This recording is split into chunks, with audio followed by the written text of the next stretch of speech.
extremely pleased to unveil the book titled The Vision of Antyodaya today. It is a documentation and compilation of Antyodaya-based best practices as propounded by Pandit Deendayal Upadhayaya. Pandit Deendayal Upadhayaya was a profound philosopher, organizer for excellence, and a leader who maintained highest standards of personal integrity and best practices in the life. His life and teachings have been the source of guidance and moral inspiration to the nation. A strong believer in Indian value system and cultural heritage, he advocated the cause of the poor and downtrodden throughout his life. Antyodaya, which means the uplift of the last person. जो अंतिम पंक्ति में बैठे उनका उत्थान पहले होना चाहिए, was at the core of Pandit Deendayal's thoughts.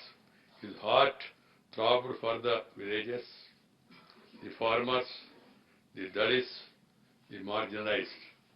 His economic principles were inspired by the Sarvajana Hitaya, Sarvajana Sukhaya, welfare of all and happiness of all. We are all aware the basic philosophy of India, Vasudaika Kutumbakam.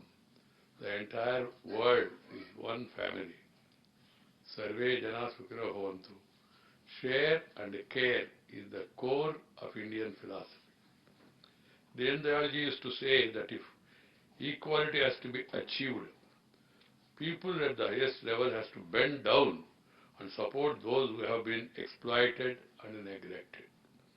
He firmly believed that any economic system must provide for the minimum basic necessities of human life to everyone. He said, I quote, by and large, we can see that food, clothing, shelter, education, and medical attention are the 5 basic necessities of every individual which should be fulfilled. If we want to assess the material standard of life of any country, we could take this as a starting point. If any class of societies does not get these facilities, we may say that the standard of life of the society is not developed. He quotes Kalidasa describing the king Dilipa in Raghuvamsha as being responsible for the maintenance, protection and education of his subjects. He was their true father. Others were merely instrumental in giving them their birth. What a great thought. Further, describing the king Bharata, after whom our country has been named Bharat, Pandit Deendayalji said, by maintaining and protecting his subjects, he was called Bharat. This is his country, Bharat. If in his country maintenance and protection are not guaranteed, then the name Bharat is meaningless. This was his vision for India, a nation where the rulers are benevolent and everyone is cared for.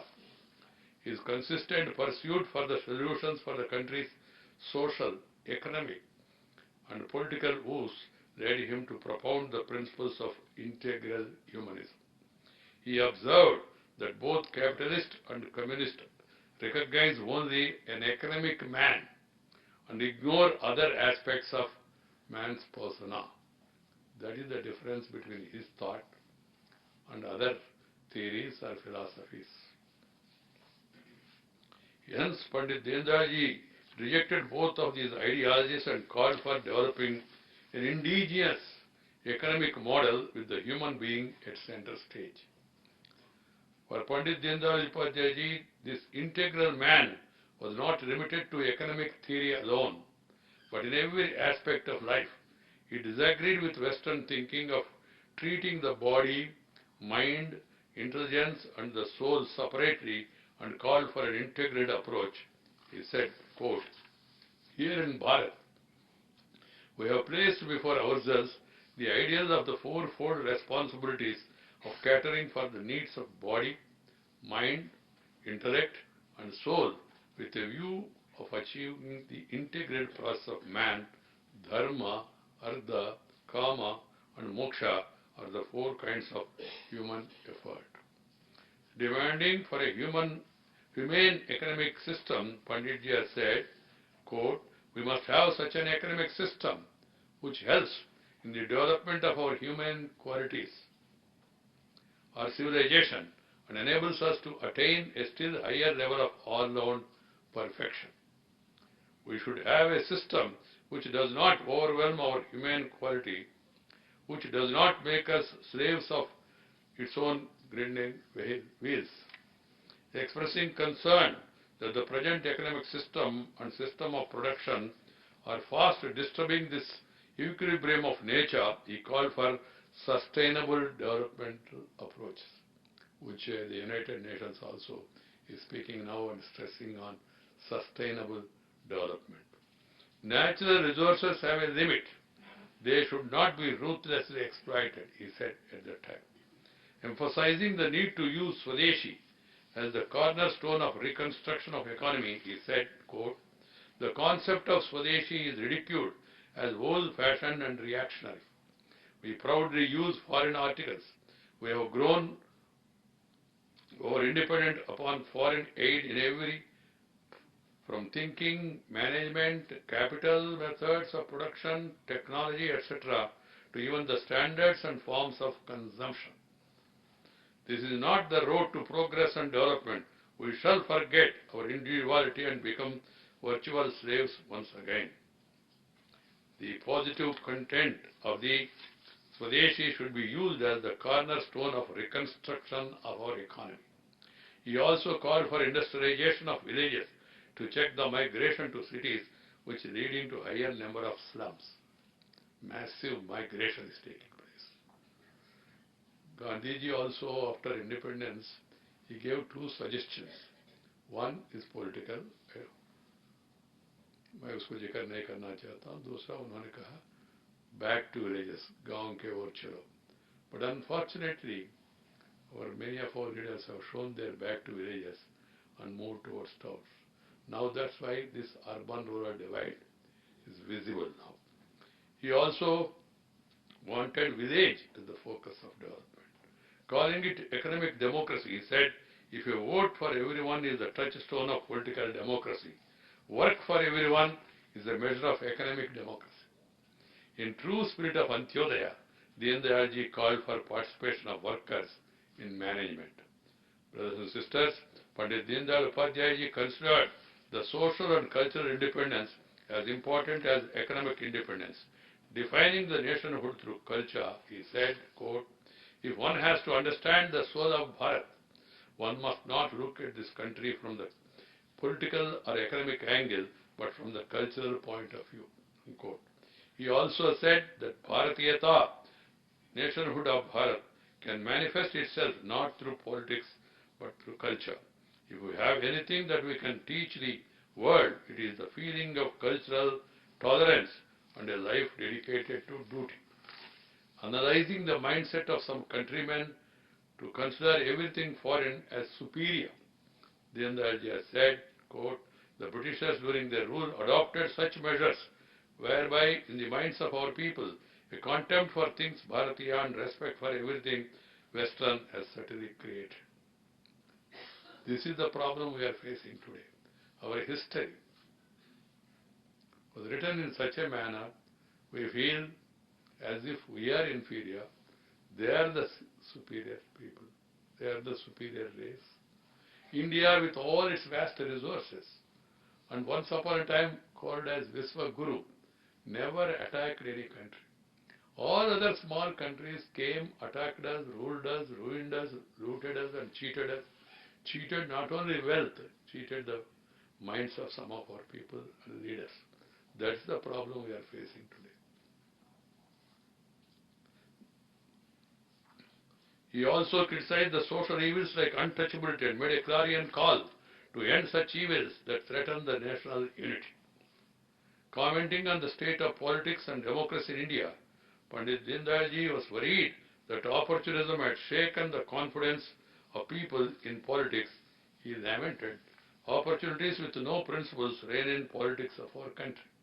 At that time itself, parties and politicians have neither principles nor aims nor a standard code of conduct. A person feels nothing wrong in leaving one party and joining another. Even alliances and merger of parties or their bifurcations are dictated not by agreement or by differences in principles, but purely by gains in elections or in positions of power. We are seeing how things are happening now. And people don't call it as a defection. They call them as affection, not defection. And they are doing it with perfection.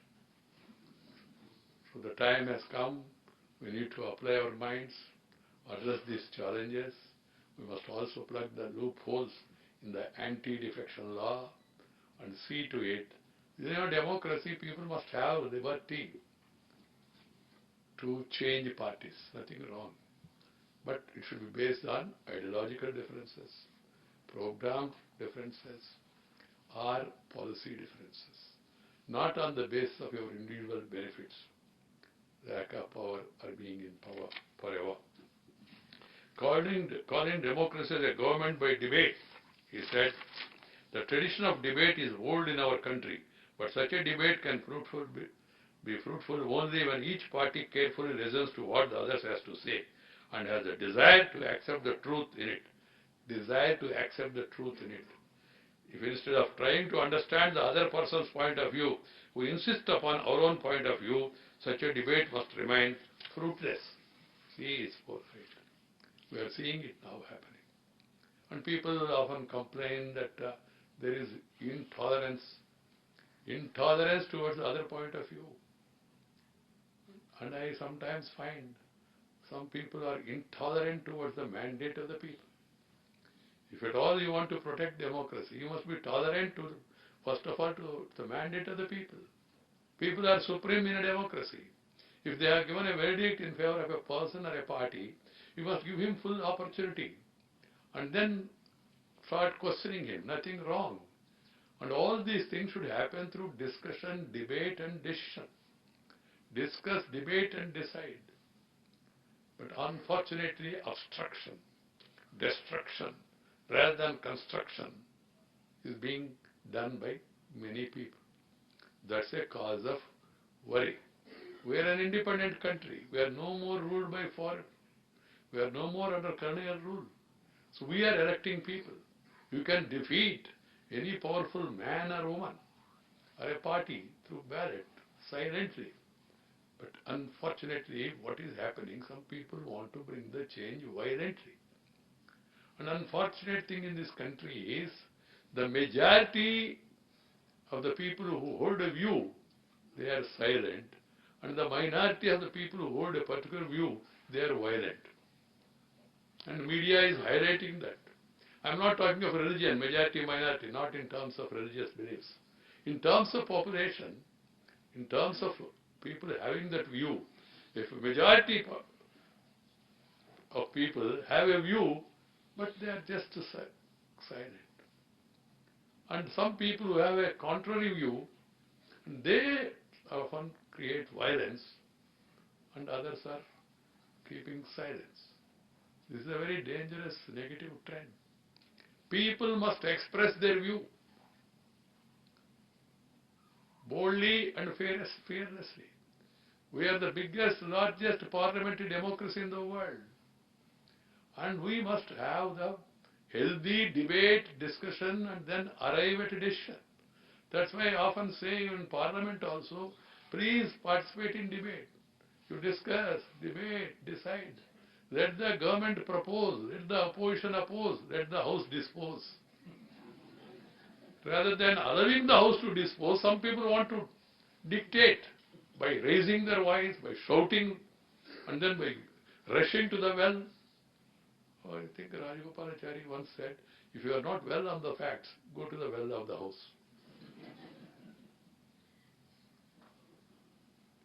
These tendencies must be curbed. Political parties must first of all discipline their members. But I often, when I talk to members, what are you doing? Why are you doing this? Some people, they come to me politely and say, sir, आज house चलेगा नहीं. मैंने कहा क्यों भाई? ऊपर से हमको संदेश मिला sir. Leadership has sent a word, no house today. Is it expected from political parties rather than taking correctives of correcting their members? They are corrupting their members by asking them to do such things. Very unhealthy trend. And as I was telling you about the thoughts of Deendayal ji, the policies of the programs of any government must aim at poverty eradication, poverty elimination, and also bringing unity in the people. We are a vast country with 130 crore population, but our civilization was never based on caste, never based on religion, never based on a particular region. But now caste, religion, region, they are now trying to dominate the public life. I often say the people should elect and select leaders or representatives based on 4 C's: character, caliber, capacity and conduct.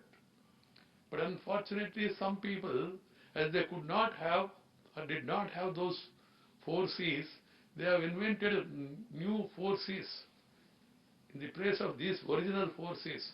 That is, instead of character, caliber, capacity and conduct, caste, community, cash, and then criminality. Easiest way. And some people got benefited out of it. But at times Indian people are showing maturity, rejecting such forces. And that should be the healthy character of democracy, where people are chosen on the basis of their contribution, on the basis of their capacity, on the basis of their caliber. You must assess and a person what he has done, the party what it has promised, what it has. That's why Deendayal said, see the party, then see the candidate. Not only party, but also if you are convinced about party, see the candidate. And if candidate is good, then look at the party and its policies also.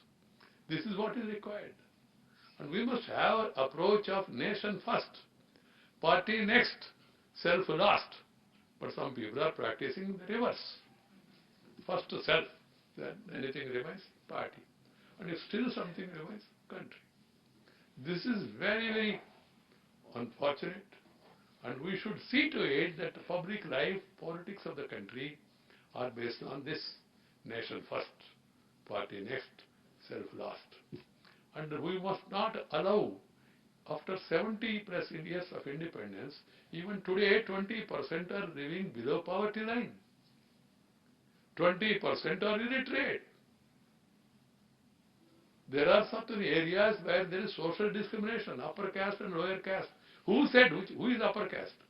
Is it a railway berth, upper berth and lower berth? That is birth. It cannot be decided on birth. But unfortunately, some people are trying to create divisions in the society. We must get out of it. And secondly, about gender. Some people, women are inferior, sir. That is our system. Our Shastras never advocated that women are inferior.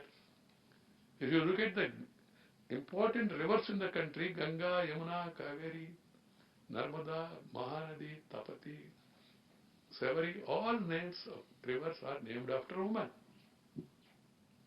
India, we call it as motherland, not father's land. Matrubhumi, we don't call Pitrubhumi. That is the tradition of this great country, and we must follow the tradition.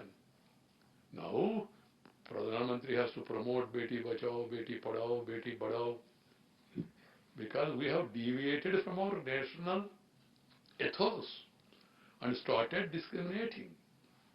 We must get back to our roots, our values, our culture, our heritage. If there are distortions that have taken place, that has to be corrected by the leadership. And leadership must live by example. This is where Deendayalji's thoughts, his expressions, not only were relevant at the time, they are relevant even now. I cited yesterday the Vardhanti of Pandit Deendayal Upadhayaya, February 11th. He has said so many things which has to be understood and then practiced by one and all. And as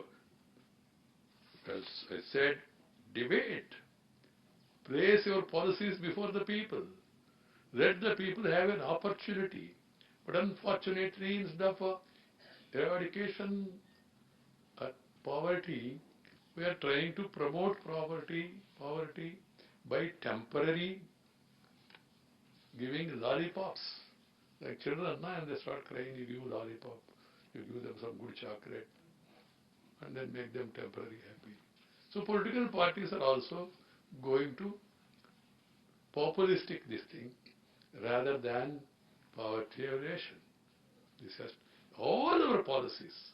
It's really a challenge to all of us. After 70 years of independence, still you have poverty. It's not that country has not progressed. It has progressed under successive governments.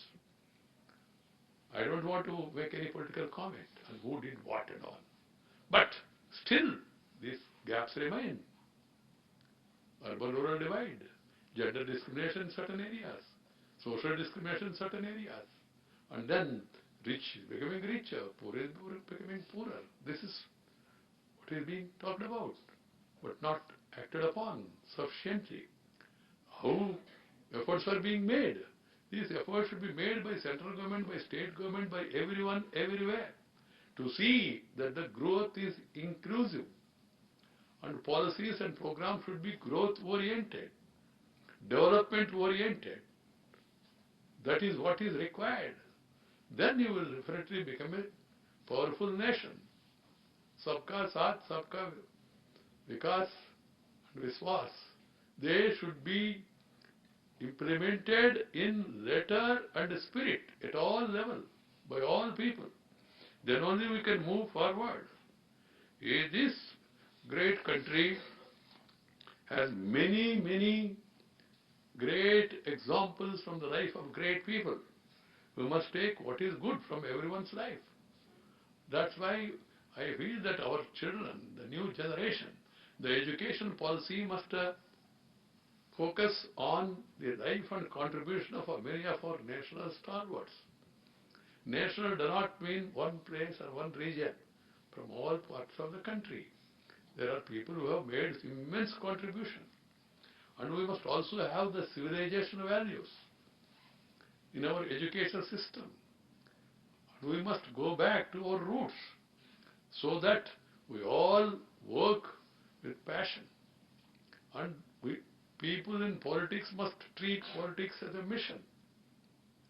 Not only politics, medicine, education, journalism, all these are treated once upon a time as a mission. But of late, some of them are converted into commission. And people started giving omission and giving remission, forgetting the passion and the nation.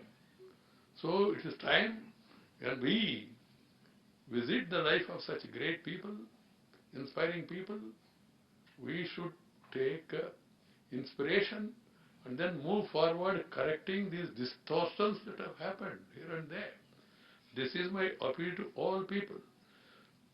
Prime Minister Narendra Bhai Modi has taken a number of bold initiatives without being fear of external pressure. That's another problem. वो क्या सोचेगा, ये क्या सोचेगा, वो क्या कहेगा. What is good for the country has to be decided by the country, not to be dictated by anybody. And we should not be worried of what others are doing, are saying. We should learn by examples, undoubtedly. Follow good practices. But at the same time, apply them to the local situation. And learn the lessons from the past. And make correctives. That is what is required. And also, if you become a soft nation, everybody will start focusing their nose, poking their nose. And also it has become a habit for some of these countries who think that they are superior race, because some of them, they ruled some of parts of the globe, their colonies. They feel that they have every right to interfere and then dictate, whether it is abrogation of Article 370 or whether it is your triple talaq, whether it is the latest Citizenship Amendment Act. They are matters concerning our country, and the Parliament is the highest forum which discuss, decide, and no one from outside have any business to comment or interfere in our internal affairs. That's why when I saw a news item that European Union want to move a resolution, some members and some people also who have got such a this thing, they talk about religious freedom in India or state of minority affairs in our country. Minorities are more safe and secure in India than any country in the world. Let there be analysis. Nowhere in the world we have such examples. The President, the Army Chief, the Chief Justices, very all without any, and they try to put an accusing finger and they give reports. Why you first, you support your report by your action. When I saw this, I instantly reacted saying that European Union, let them mind their business. Look inwards. See what is happening. Rather than giving us advice, I politely told them, it's like suppose India starts discussing about Brexit or exit in Indian Parliament and pass resolution. Will it be acceptable? No, it should not be. And we will never do it, should not do it also. We should assert ourselves, and we should be dictated by national interest, and above all, we should be dictated by the peace, because peace is the prerequisite for progress. If you have tension, you cannot pay attention. And you have to create wealth, to distribute wealth. Many people, they say equality, do this, distribute. To distribute wealth, you have to create wealth, na? Without creating wealth, if you start distributing, you will become pauper. That's what the experience is. First, create wealth, encourage forces of wealth, and make it inclusive. Make everybody to feel that they are part of the developmental story of this country. Then people will join. For that you have to make people believe that they are also part of the system. इसलिए सभी कार्यक्रमों को एक जन आंदोलन रूप देना बहुत जरूरी है. लोगों को भागीदारी भी बहुत जरूरी है. हमारा देश में ऐसा हो गया, बीच में स्थिति राजनेताओं के, कुछ राजनेताओं के कारण से सब काम सरकार करेगा, हम बेकार बैठे तो चलेगा. ऐसा नहीं चलेगा. जब तक जनता भागीदार नहीं होंगे, ये विकास संभव नहीं होगा.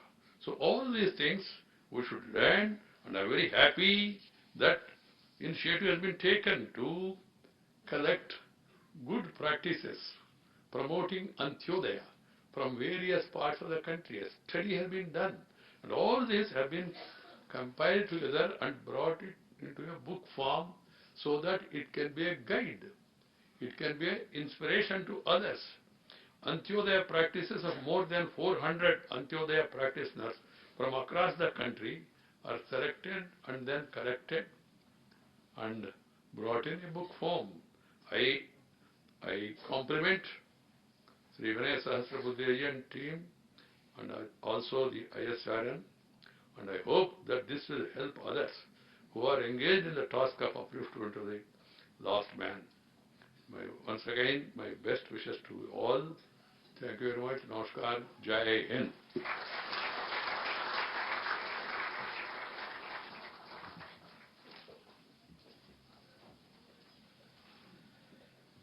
इस मार्गदर्शन